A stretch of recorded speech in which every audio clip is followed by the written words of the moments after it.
Le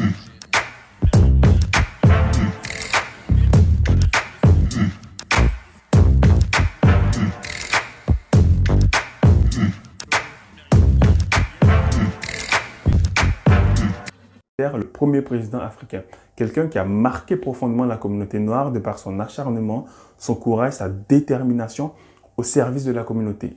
Il est pour moi et pour beaucoup d'autres un modèle jamais égalé.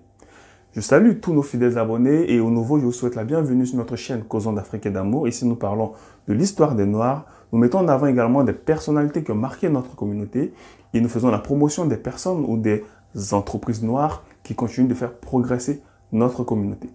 J'ai donc décidé, dans le but de célébrer cette date du 11 juin, de te présenter quelqu'un qui a, longtemps avant tout le monde, montré le chemin de la libération, de la vraie libération et de l'émancipation de notre peuple.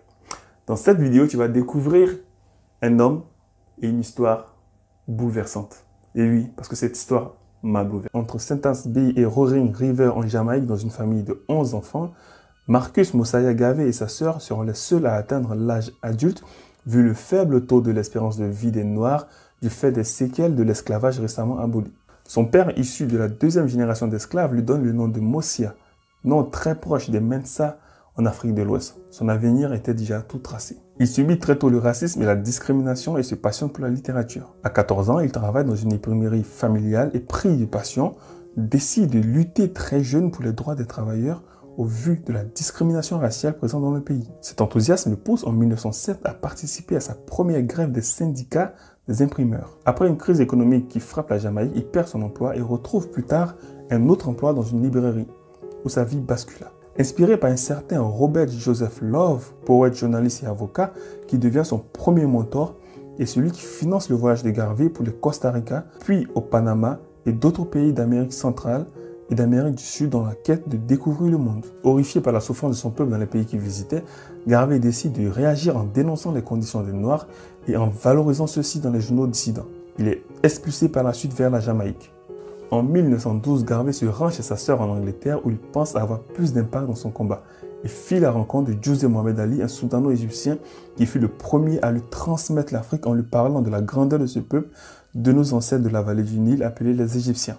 Garvey est bouleversé de savoir que l'Égypte antique était noire et avait civilisé le monde contrairement aux idées avancées par les Occidentaux.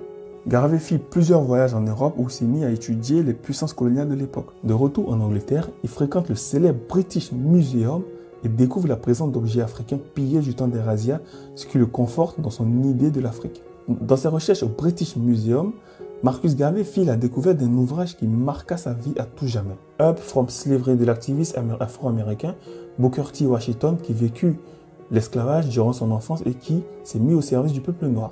En lisant Up from Slavery, Garvey découvre les espoirs de Booker T. Washington, cet enfant esclave qui a créé une école de formation pour aider les Noirs, le Tuskegee Institute of Alabama. Garvey est bouleversé et décide d'en faire plus pour les Noirs. Il crée alors de retour en Jamaïque le 1er août 1914 l'UNIA, Universal Negro Improvement Association, Association universelle pour le progrès des nègres, avec comme slogan « S'organiser, s'unir ou périr ». Marcus Mosiah Garvey voulait avec l'UNIA rassembler tous les Noirs et rentrer constituer un grand empire en Afrique au grand mépris de certains.